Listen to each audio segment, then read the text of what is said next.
রহমান রাহিম। আমি নিঝুম আছি নিঝুম স্যার বিজ্ঞান একাডেমির সঙ্গে। আপনারা যারা আমার ইউটিউব চ্যানেল নিঝুম স্যার বিজ্ঞান একাডেমির সঙ্গে আছেন, সবাইকে আমার পক্ষ থেকে শুভেচ্ছা ও অভিনন্দন। আজকে আমরা শেখার চেষ্টা করব নবম দশম শ্রেণীর সাধারণ গণিত বইয়ের পরিমিতি অংশের রম্বসের কর্ণ নির্ণয় এবং ক্ষেত্রফল। রম্বসের ক্ষেত্রফল এটা তো অনেক সহজ একটা সূত্র, যেটা আমরা সবাই জানি, হাফ ইন্টু কর্ণদ্বয়ের গুণফল। কিন্তু আমাদের অধ্যায়ের এমন একটা অঙ্ক আছে, যেমন একটা প্রশ্ন আছে 16.2-এর, একটি রম্বসের পরিসীমা 180 সেন্টিমিটার, এর ক্ষুদ্রতম কর্ণ 54 সেন্টিমিটার হলে অপর কর্ণের দৈর্ঘ্য ও ক্ষেত্রফল নির্ণয় করো। তাহলে আমরা এই অঙ্কে দেখতে পাচ্ছি অপর কর্ণের দৈর্ঘ্য ও ক্ষেত্রফল। ক্ষেত্রফল যদি নির্ণয় করতে যাই, আমরা জানি রম্বসের ক্ষেত্রফলের সূত্র হচ্ছে হাফ ইন্টু কর্ণদ্বয়ের গুণফল। তাহলে এই ক্ষেত্রফল নির্ণয় করতে গেলে দুইটা কর্ণের দরকার আছে, কিন্তু এখানে একটা কর্ণ দিয়ে দিচ্ছে, ক্ষুদ্রতম কর্ণ হচ্ছে গিয়ে 54 সেন্টিমিটার, কিন্তু অপর কর্ণের দৈর্ঘ্য দেয় নাই। তাহলে এই অঙ্কে আমার অপর কর্ণের দৈর্ঘ্য বের করতে হবে। আমরা সাধারণত এই অপর কর্ণের দৈর্ঘ্য বের করতে গেলে, এই অঙ্কটা করতে গেলে অনেক বড় হয়, আর তার জন্যই এটা যেন সহজ করে একটা ছোট্ট নিয়ম দিয়ে করা যায়, এজন্যই আমি আজকে একটা সহজ সূত্র নিয়ে আসছি। এই সূত্রটা যদি আমরা আগে শিখে ফেলি, তাহলে রম্বসের কর্ণ নির্ণয় করতে গেলে আর কোনো ঝামেলায় আমাদের পড়তে হবে না। তাহলে রম্বসের কর্ণের যে সূত্রটা আমরা আগে শিখে নিই। রম্বসের কর্ণের দৈর্ঘ্য d2 equal √4a² minus d1², যেখানে এ হচ্ছে রম্বসের বাহুর দৈর্ঘ্য, d1 হচ্ছে রম্বসের একটি কর্ণের দৈর্ঘ্য, d2 হচ্ছে রম্বসের অপর কর্ণের দৈর্ঘ্য।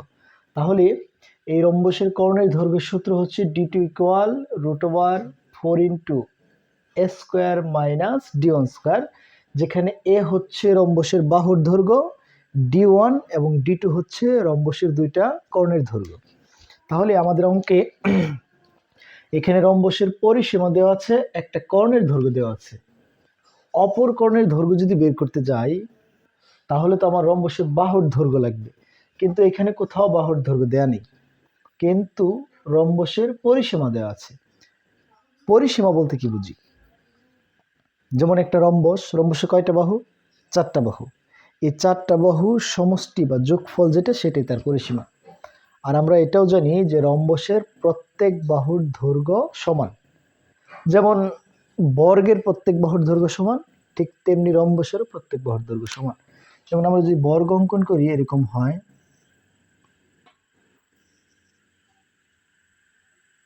এটার প্রত্যেক বাহুর দৈর্ঘ্য সমান।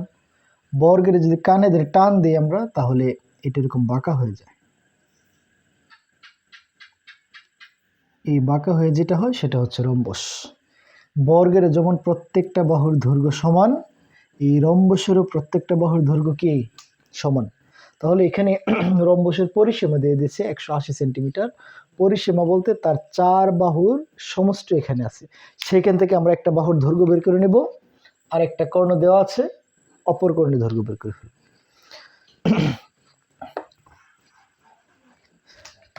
তাহলে যা দেওয়া আছে আমরা লিখি। দেওয়া আছে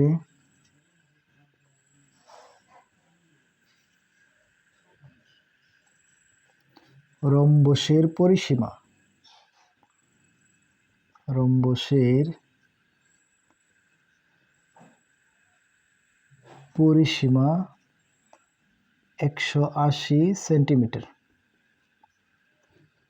তাহলে রম্বসের বাহুর দৈর্ঘ্য হবে, বাহুর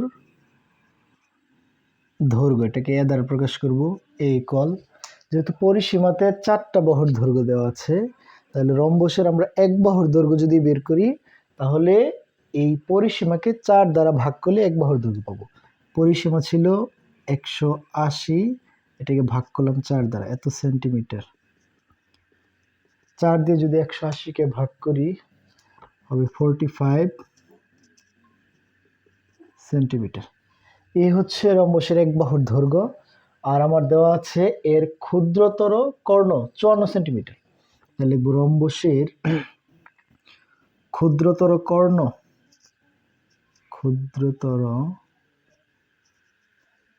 কর্ণ, এটাকে D1 দ্বারা প্রকাশ করব। D1 equal 54 centimetre. এই তো, তাহলে রম্বসের বাহুর দৈর্ঘ্য পাইলাম আর কর্ণ পাইলাম। এবার অপর কর্ণ বের করব।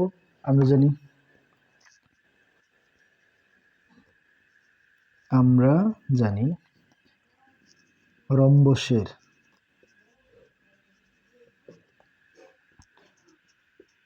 অপর কর্ণ সূত্র কি হবে? D2 equal √4a² minus D1 square. এখন এখানে আমরা মানগুলো বসিয়ে দিই। 4 ছিল 4 ইন্টু এ বলতে আছে কত? 45। এই দিলাম 45, এটার উপরে স্কয়ার ছিল square, minus D1 square. D1 পাইছি আমরা কত? 54, এটার উপরে স্কয়ার ছিল, দিয়ে দিলাম স্কয়ার, ইকুয়াল রুট।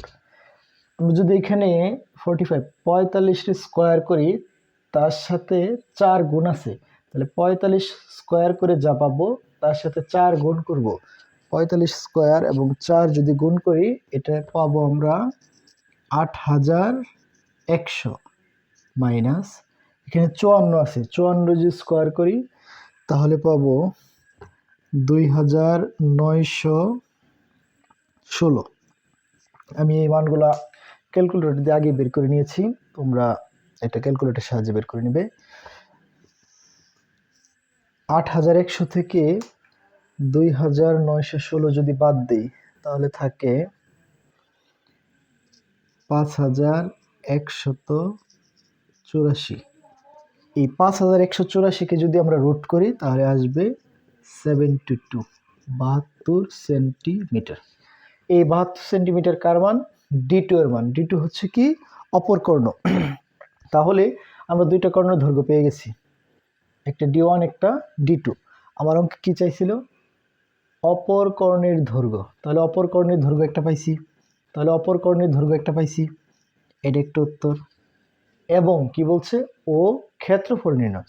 তাহলে ক্ষেত্রফল নির্ণয় করব। তাহলে লিখি, আমরা জানি এই পাশে লিখি রম্বসের ক্ষেত্রফল। অতএব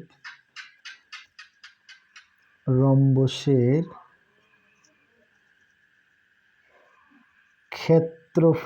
ক্ষেত্রফল সমান সূত্র হচ্ছে হাফ ইন্টু কর্ণদ্বয়ের গুণফল। কর্ণ কি কি আছে? একটা আছে D1 into D2 equal half, তো হাফই D1 পাইছি আমরা কত? 54 ইন্টু D2 পাইছি 72 ইকুয়াল। এখন এখানে যদি আমরা এই 54 আর 72 গুণ করে যা পাবো তাকে 2 দ্বারা ভাগ করব। 2 দ্বারা আমরা ভাগ করলে পাবো 1944 এত বর্গ সেন্টিমিটার। যেহেতু ক্ষেত্রফল বের করলাম, ক্ষেত্রফল একক বর্গ একক, তাহলে এটা বর্গ সেন্টিমিটার। এই একটা উত্তর। তাহলে রম্বসের কর্ণের দৈর্ঘ্য পাইলাম 72 সেন্টিমিটার এবং রম্বসের ক্ষেত্রফল পাইলাম 1944 বর্গ সেন্টিমিটার।